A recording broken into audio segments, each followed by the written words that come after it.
স্বাধীনতা সংগ্রামী বীর তিতুমীরের স্মৃতিতে ৩৭তম তিতুমীর মেলা উদযাপিত হলো আটঘরা বিকাশ কেন্দ্রে। এবছর তিতুমীর মেলায় উপস্থিত ছিলেন অধ্যাপিকা মিরাতুন নাহার, কবি কাজল দত্ত, সাহিত্যিক সমুদ্র বিশ্বাস, সঙ্গীত শিল্পী মাহসুজার রহমান এবং স্বভাবকবি সুদিন বিশ্বাস সহ আরও অনেকে।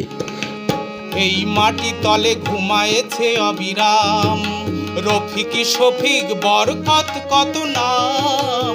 এই মাটি তলে ঘুমায়েছে অবিরাম, রফিক শফিক বরকত কত নাম। কত তিতুমির কতই শাখা দিয়েছে জীবন দেয়নি তোমান। কত তিতুমির কতই শাখা দিয়েছে জীবন দেয়নি তোমান। রক্ত সজ্জা পাতিয়া এখানে ঘুমায়েছে পরিপাটি রে আমার বাংলাদেশের মাটি, আমার জন্মভূমির মাটি। তিতুমীর আজ শুধু একটা নাম না, একটা আন্দোলন, একটা দিগদর্শনের দিক নির্দেশ করে। এইখানে ৩৭ বছর ধরে তিতুমীর মেলা হয়।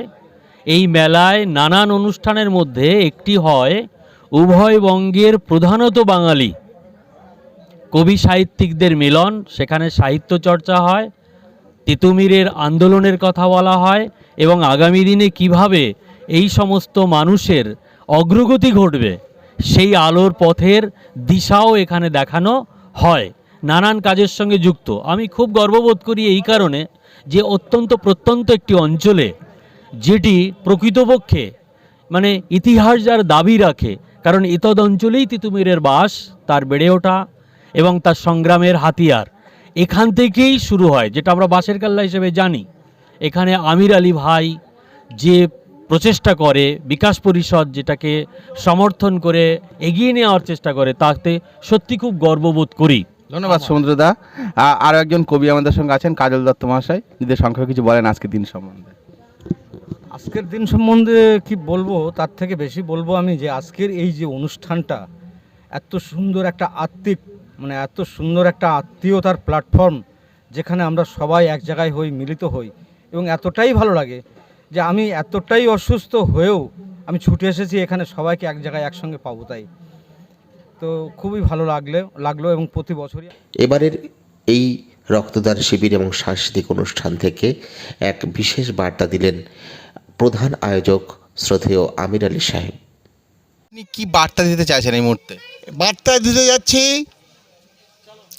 তিতুমীরের একটা কথা ছিল, তিতুমীরকে অনেকেই বলেছে সাম্প্রদায়িক মনের মানুষ, গোঁড়া মুসলিম, ধর্মান্ধ।